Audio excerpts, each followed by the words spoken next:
Ese wari uzi ko CapCut ishobora guhagarika bimwe mu bintu wari usanzwe uyikoreraho ku buntu, ukaba bisaba ko wakwishyura kugira ngo ubikoreshe?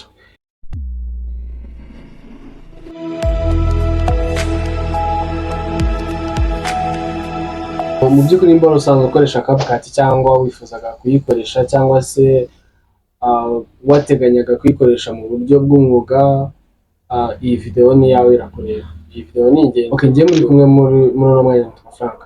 Uyu munsi tugiye kurebera hamwe bimwe mu mpinduka zabaye kuri CapCut muri uno mwaka wa 2025. Mbere yuko tujya kureba ku mpinduka, ese ubundi CapCut ni iki? CapCut ni application cyangwa se ni application igufasha gutunganya amashusho cyangwa se amavideo yaba kuri telefoni cyangwa se kuri mudasobwa. Yamenyekanye cyane ku buryo ikora neza, ikindi yoroheye kuyikoresha nk'umuntu w'umutangizi udasanzwe afite knowledge kuri editing, akaba ashobora kuyikoresha.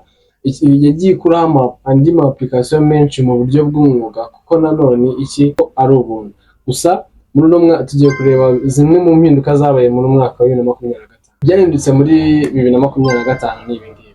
Ubu rero ibintu byose byarahindutse. Ntabwo muri uno mwaka wa 2025 CapCut yashyizeho uburyo bushya. Hari version y'ubuntu, hakabaho na version iyo bita standard ndetse na pro. Ukagira hari standard ndetse na pro.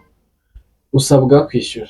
Kuri izo ngizo standard ndetse na pro bisaba ko uzishyura. Iyo ukoresha free version ushobora kuba wenda wagira watermark kuri video ukora, ukaba wagiraho watermark. Ikindi ntabwo ushobora gukora video ya 4K ngo bikunde, bisaba kuba ufite standard cyangwa se pro version ziriya zo kwishyura.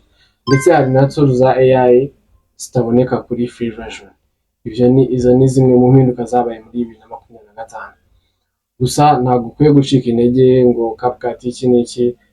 Ushobora gukoresha CapCut y'ubuntu kandi ukabundi wakomeza ugakora ukazamura, ugakora content kandi bigakora. Gusa ibyiza bigihari ku buntu, hari ibyiza bigihari kuri free version ya CapCut. Ni ukuvuga ngo ntugire ubwoba ko na free version ya CapCut igufasha gukora ibintu byinshi. Ushobora gutunganya amashusho, nicyo cya mbere twese tuba dukeneye. Kongeramo amajwi, ushobora gushyiramo irindi jwi mu gihe wateguye video yawe, ushobora gushyiramo subtitles, ushobora gushyiramo transition, ushobora gushyiramo ikindi, ushobora ku exportinga video yawe muri full HD, kandi full HD n'ubundi niyo nziza cyane kuri YouTube ndetse na TikTok. Urumva ko CapCut y'ubuntu iracyofaringa ibintu byinshi kandi byiza bishobora kugufasha mu gihe ugitangira gukoresha, mu gihe uri umutangizi ku ma social media, mu gihe utari professional cyane ku buryo uhembwa amafaranga menshi. Ushobora kwishyura application nk'izi ngizi ukishyura amafaranga menshi, mu gihe n'ibyo utangiye kubaka utaratangira nawe ubwawe guhembwa. Okay, ibyo nakugiramo inama ni ibi ngibi. Inama yanjye, niba utangiye gukora video cyangwa uri kwiyubakira channel yawe, tangira ukoresha free version. Menya kuyibyaza umusaruro. Wowe banza menye ngo free version ndayibyaza umusaruro gute, kuko ntago uragera kuri level ushobora wowe kwishyura. Ushobora no kuba ufite amafaranga yawe aside ukaba wayafata ukishyura, ariko biba byiza byibura ikintu utangiye nimba utaramenya ko gishobora ushobora no kukitangira ariko cyakajyamo hagati ukakireka bitewe n'ibintu n'impamvu runaka. Gusa iyo watangiye kubona ko ushobora kumanaginga free version, icyo gihe wanakishyura ukavuga ati bino bya bintu bizakora.